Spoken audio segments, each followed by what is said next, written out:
പത്തനംതിട്ട സ്വദേശി കാറ്ററിംഗ് കരാറുകാരൻ വിവാഹ പാർട്ടിക്ക് ബിരിയാണി ഉണ്ടാക്കുന്നതിനായി വാങ്ങിയ റോസ് ബ്രാൻഡ് ബിരിയാണി റൈസ് ചാക്ക്. ഈ ചാക്കിലെ റൈസ് ഉപയോഗിച്ച് തയ്യാറാക്കിയ ചിക്കൻ ബിരിയാണി, വെജിറ്റബിൾ ബിരിയാണി കഴിച്ചവർക്ക് ഭക്ഷ്യവിഷബാധ ഉണ്ടായി എന്നാണ് കാറ്ററിംഗ് കരാറുകാരന്റെ പരാതി. ചാക്ക് വിശദമായി പരിശോധിച്ചപ്പോൾ പാക്കിംഗ് തീയതിയും എക്സ്പയറി തീയതിയും ഇല്ല. സുഹൃത്തുക്കളെ, നമ്മളെല്ലാവരും വിചാരിച്ചതുപോലെ ഇത് ഏതെങ്കിലും സംഘപരിവാറിന്റെ കൊട്ടയിൽ നിന്ന് നമ്മുടെ ദുൽഖർ സൽമാനെ ഒന്ന് അപമാനിക്കാനോ അവനെ വീണ്ടും കുറ്റക്കാരനാക്കാനോ അവനെ പെടുത്താനോ വേണ്ടിയിട്ടുള്ള പരിപാടികളൊന്നുമല്ല. ഇതൊരു കാറ്ററിംഗ് ജോലിക്കാരന്റെ അല്ലെങ്കിൽ കാറ്ററിംഗ് ഒക്കെ എടുത്തിട്ട് ആളുകൾക്ക് ഭക്ഷണം ഉണ്ടാക്കി കൊടുക്കുന്ന ഒരാളുടെ വിശ്വാസ്യതയുടെ പ്രശ്നമാണ്. ദുൽഖർ സൽമാനൊക്കെ എന്താ പറയാ ബ്രാൻഡ് അംബാസിഡർ ആയിട്ടുള്ള ഈ ഒരു റൈസിന്റെ ഈ ഒരു ബിരിയാണി അരിയുടെ അംബാസിഡറാണ് ദുൽഖർ സൽമാൻ. അപ്പോ അദ്ദേഹത്തിന്റെ പേര് കണ്ട് അതൊരു നമ്പർ 1 ബ്രാൻഡ് ആയിരിക്കും എന്നുള്ള വിശ്വസിച്ചിട്ടാണ് ഈ ഒരു ബ്രാൻഡ് അരി ഇദ്ദേഹം വാങ്ങിച്ച് ഏതോ ഒരു കല്യാണത്തിന് ഭക്ഷണം ഉണ്ടാക്കി കൊടുത്തത്. ഭക്ഷണം ഉണ്ടാക്കി കൊടുക്കുന്നു, സ്വാഭാവികമായിട്ടും എല്ലാവരും നല്ലതുപോലെ ഭക്ഷണം കഴിക്കുന്നു. പക്ഷേ അത് കഴിഞ്ഞിട്ടാണ് അപകടം ഉണ്ടായത്. അവിടെ ഭക്ഷണം കഴിച്ച 100ഓളം പേർക്ക് പിറ്റേ ദിവസം ഹോസ്പിറ്റൽ അഡ്മിറ്റായി, ഭക്ഷ്യവിഷബാധ. അങ്ങനെ താൻ ഉണ്ടാക്കിയ ബിരിയാണി അങ്ങനെ വരാറില്ലല്ലോ എന്ന് പറയുന്ന ഒരു വലിയ പ്രശ്നത്തിലേക്ക് ഈ മനുഷ്യൻ മാറുന്നു. സ്വാഭാവികമായിട്ടും നിങ്ങളൊന്ന് ആലോചിച്ച് നോക്കി, ആ മനുഷ്യന്റെ പണി ഇല്ലാണ്ടാവും, വളരെ വൃത്തിയായിട്ട് പണി ഇല്ലാണ്ടാവും. പിന്നീട് അദ്ദേഹത്തിന് കാറ്ററിംഗ് വർക്കിന് ഒരാളും വിളിക്കാതാവും. ആ ചെങ്ങാതി ഭക്ഷണം ഉണ്ടാക്കിയിട്ട് കൊറോണ ഹോസ്പിറ്റലായി എന്നുള്ള വർത്തമാനവും ഉണ്ടായിരിക്കുക. ഇത് വന്നിട്ടുണ്ടായിരിക്കണം. അത് വന്നിട്ടതിന്റെ ഭാഗമായിട്ടാണ് പിന്നീട് ജോലി എന്ന് പറഞ്ഞ സംഭവം കുറഞ്ഞതോട് കൂടിയിട്ട് ഇതിനെല്ലാം കാരണക്കാരൻ ആരെന്ന് അന്വേഷിക്കുമ്പോഴാണ് ഇദ്ദേഹത്തിന് മനസ്സിലായത് താൻ വാങ്ങിച്ച അരിയുടെ ചാക്കില് എക്സ്പയറി ഡേറ്റ് ഇല്ല. എന്തൊരു ഭക്ഷണമായാലും ഭക്ഷണ പദാർത്ഥങ്ങൾക്ക് ഒരു എക്സ്പയറി ഡേറ്റ് ഉണ്ട്. ഇത്ര കാലം കഴിഞ്ഞ് അത് നശിച്ചു പോകും, ഇത്ര സമയം കഴിഞ്ഞ് നശിച്ചു പോകും. അങ്ങനത്തെ ഒരു എക്സ്പയറി ഡേറ്റ് ആ ഒരു സംഗതിയിൽ ഇല്ല എന്നുള്ളതാണ്. അത് കരാറുകാരൻ ഈ ഒരു മനുഷ്യൻ മനസ്സിലാക്കുന്നു. ഇയാൾ നേരെ പോയി കേസ് കൊടുക്കുന്നു, വൃത്തിയായിട്ട് കേസ് കൊടുക്കുന്നു. ഇങ്ങനെയുള്ള വിഷയങ്ങളെല്ലാം ഈ ഒരു പരാതി കൊടുത്ത ആളോടൊപ്പമാണ് ഉപഭോക്തൃ ആ ഒരു സമിതി നിൽക്കുക എന്നുള്ളതാണ്. ബാക്കി നോക്കാം. കണ്ടോ, ഡേറ്റും തേങ്ങി മാഞ്ഞൊന്നുമില്ല. കാറ്ററിംഗ് കരാറുകാരൻ, Rose brand biryani rice managing director, brand ambassador നടൻ Dulquer Salmaan, Rose brand biryani rice വാങ്ങിയ പത്തനംതിട്ടയിലെ കടയുടെ മാനേജർ എന്നിവർക്കെതിരെ പത്തനംതിട്ട ഉപഭോക്തൃ തർക്ക പരിഹാര കമ്മീഷനിൽ പരാതി നൽകി. അടിപൊളി, വളരെ വൃത്തിയായിട്ട്. ചില ആൾക്കാർക്കൊന്നല്ല, ഒന്ന് ഇയാൾ എവിടുന്നാണോ ഈ അരി വാങ്ങിച്ചത് ആ കടയിലെ മാനേജർക്ക്, 2 ദുൽഖർ സൽമാൻ, ഒന്നാമതായിട്ട് ഈ ഒരു കമ്പനിയുടെ മാനേജർക്ക് തന്നെ. അങ്ങനെ 3 പേർക്കാണ് പരാതി കൊടുത്തിരിക്കുന്നത്. 3 പേരുടെ പേരിലാണ് പരാതി കൊടുത്തിരിക്കുന്നത്. ഇത് സുഹൃത്തുക്കളെ, ഇതിപ്പോ ആ കടക്കാരനെതിരെയും ഒപ്പം തന്നെ ആ ഒരു റോസ് ബ്രാൻഡ് അരിയുടെ മാനേജർക്കെതിരെയാണ് ഈ കേസ് വന്നതെങ്കിൽ ഇത് ഒരാളും അറിയില്ല. ഒരു സാധാരണ കേസായിട്ട് സംഗതി അവസാനിക്കും. അങ്ങനെ സംഗതി അങ്ങനെ അവസാനിച്ചു കഴിഞ്ഞാൽ ഈ മനുഷ്യനെ പറ്റി ആരും അറിയില്ല. ഇയാൾ നല്ലൊരു വ്യക്തിയാണെന്നും ഇയാൾക്കല്ല അബദ്ധം പറ്റിയത്, അരിയുടെ പ്രശ്നം കൊണ്ടാണ് ഇങ്ങനത്തെ ഒരു അബദ്ധം ഉണ്ടായതെന്ന് നാട്ടുകാർ അറിയണം, തനിക്ക് ജോലി തന്നവരറിയണം. മറ്റതിപ്പോ നാട്ടിൽ മുഴുവൻ ഭക്ഷണം ഉണ്ടാക്കി കൊടുത്ത് കൊറോണത്തിൽ ഹോസ്പിറ്റലാക്കിയ ഒരാള് എന്ന നിലയ്ക്കായപ്പോ ആ വെപ്പുകാരൻ, ആ ഒരു ബിസിനസ്സുകാരൻ അറിയപ്പെടുക.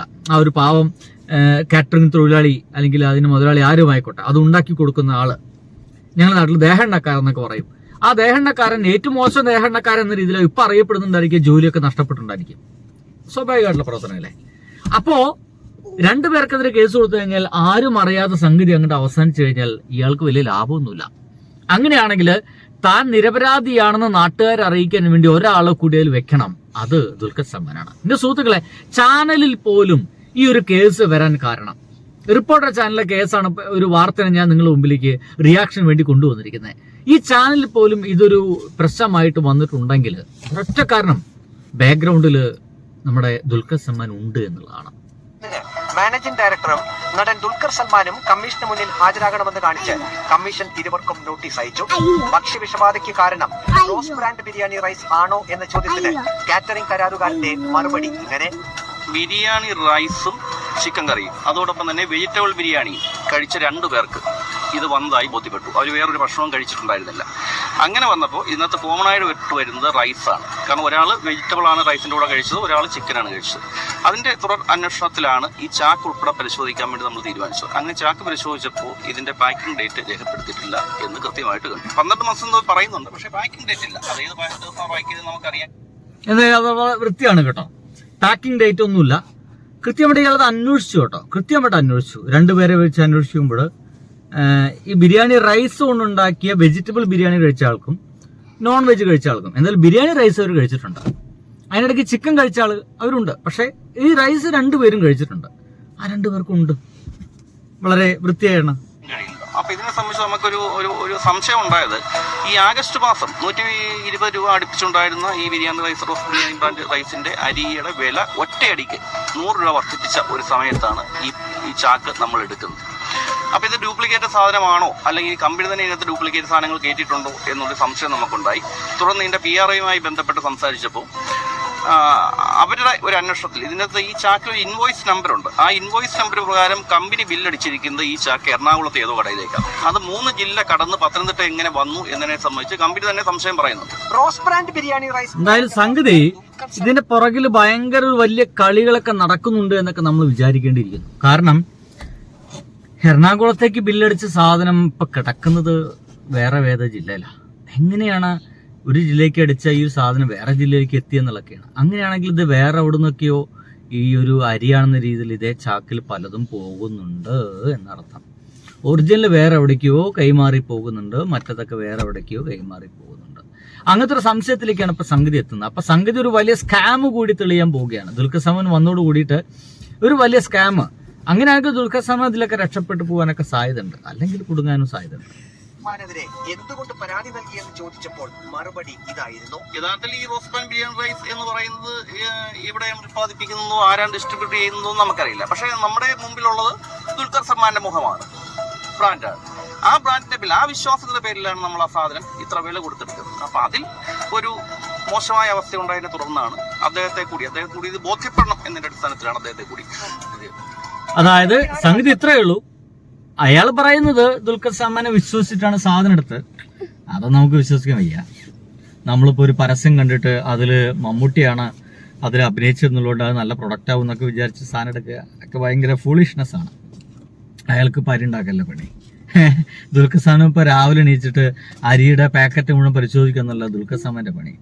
ഇയാൾ അതിന്റെ പരസ്യം ചെയ്യുന്നു, അതിന്റെ ബ്രാൻഡ് അംബാസഡർ ആയിട്ട് നിശ്ചയിക്കപ്പെടുന്നു, അതിന്റെ തുകകൾ വാങ്ങിക്കുന്ന അയാൾ പോകുന്നു. അയാളുടെ പേരിൽ ഈ സാധനം വിൽക്കപ്പെടുന്നുണ്ട്. ഇതേപോലെ കുറേ പൊട്ടന്മാര് ദുൽഖർ സൽമാൻ നേരിട്ട് നടത്താന്നുള്ള വിശ്വാസത്തിലൊക്കെ സാധനം വാങ്ങിക്കുന്നുണ്ട്. അത് അയാളുടെ കൂടി ഇതാണ്, പരസ്യമാണല്ലോ. എന്തൊക്കെയായാലും പരസ്യമാണല്ലോ.